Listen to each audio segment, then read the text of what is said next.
আসসালামু আলাইকুম। তানিয়াস কুকিং ইনভেনশনে সবাইকে স্বাগতম। আশা করি যে যেখানে আছেন সবাই ভালো আছেন। প্রিয় দর্শক, আজ আরও একটি রেসিপি নিয়ে আপনাদের মাঝে হাজির হয়েছি। আজ আমি সম্পূর্ণ গ্রাম্য পদ্ধতিতে তৈরি মেশিনে তৈরি সেমাই রান্না করে দেখাবো।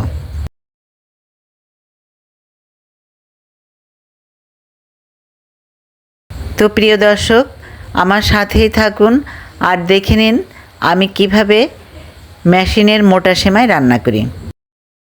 সেমাই রান্নার জন্য চুলায় একটি প্যান নিয়েছি। প্যান গরম হলে ঘি অ্যাড করব। 1 চা চামচ ঘি অ্যাড করলাম। হাতলের সাহায্যে নেড়ে চেড়ে দিতে হবে।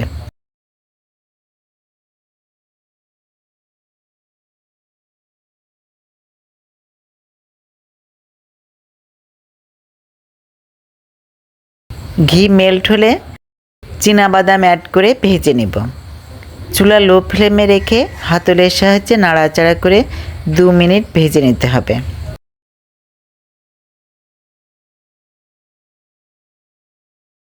বাদাম যখন ফেটে ফেটে যাবে, এই যে এমন হলে কিশমিশ অ্যাড করতে হবে।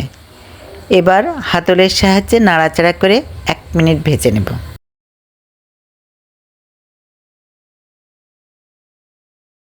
দেখতে পাচ্ছেন 1 মিনিট পর কিশমিশগুলো কেমন ফুলে উঠেছে। এই যে এমন হলে উঠিয়ে নিতে হবে। চামচের সাহায্যে উঠিয়ে নিচ্ছি।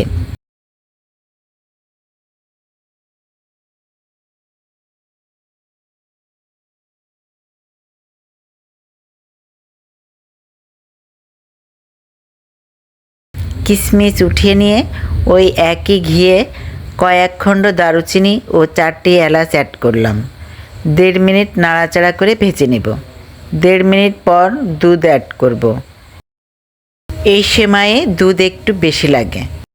8 কাপ আর সামান্য একটু দুধ অ্যাড করলাম।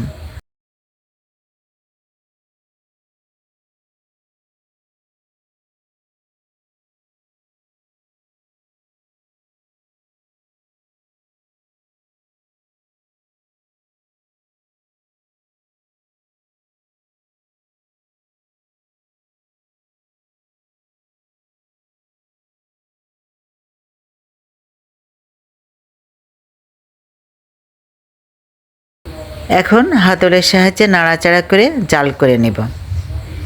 চুলা মিডিয়াম ফ্লেমে রেখে জাল করতে হবে। বলক ওঠা পর্যন্ত অপেক্ষা করতে হবে। বলক উঠলে মেশিনে কাটা সেমাই অ্যাড করতে হবে।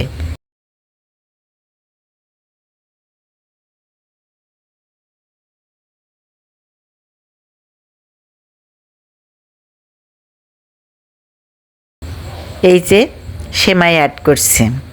হাতলের সাহায্যে নাড়াচাড়া করে দিব। চুলা মিডিয়াম ফ্লেমে রেখে 5 মিনিট জাল করে নেব। 5 মিনিট পর চুলা লো ফ্লেমে রেখে জাল করতে হবে। প্রিয় দর্শক, আমার ভিডিও ভালো লাগলে লাইক দিবেন, সাবস্ক্রাইব করে চ্যানেলটির পাশে থাকবেন, শেয়ার করে পরিবার ও বন্ধুদের মাঝে পৌঁছে দেবেন। সামান্য লবণ অ্যাড করলাম। 5 থেকে 7 মিনিট জাল করার পর চিনি অ্যাড করতে হবে। 1 কাপ চিনি অ্যাড করলাম।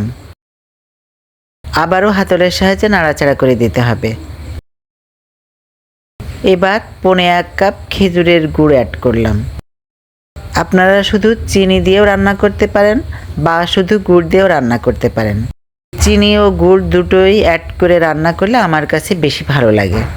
আপনাদের যেটা পছন্দ সেভাবে রান্না করবেন। চিনি গুড় আপনাদের পছন্দ মতো নিতে পারেন। সেমাই সিদ্ধ হওয়া পর্যন্ত জাল করতে হবে। প্যানের নিচে যাতে লেগে না যায় সেজন্য একটু চেপে নাড়াচাড়া করে দিতে হবে। সেমাই সিদ্ধ হয়ে গ্রেভি ঘন হয়ে এলে সেই ভেজে রাখা বাদাম ও কিশমিশ অ্যাড করতে হবে। অর্ধেকটা বাদাম ও কিশমিশ অ্যাড করলাম, বাকিটা পরে কাজে লাগবে।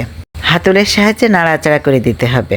বাদাম দেওয়ার পর বেশি সময় জাল করতে হবে না। 2 থেকে 3 মিনিট জাল করলেই হবে। প্রিয় দর্শক, গ্রাম বাংলার ঐতিহ্য, খুবই জনপ্রিয় এই সেমাই এখন আর তেমন দেখাই যায় না। কোনো কোনো এলাকায় এখনও কেউ কেউ এই ঐতিহ্য ধরে রেখেছে। আমার যা পেয়ারা ভাবি এই সেমাই আমাকে দিয়েছিল, রান্না করলাম, সবাই খেয়ে খুব পছন্দ করলো। আপনারাও ট্রাই করতে পারেন। ভিডিও কেমন হলো কমেন্ট করে জানাবেন।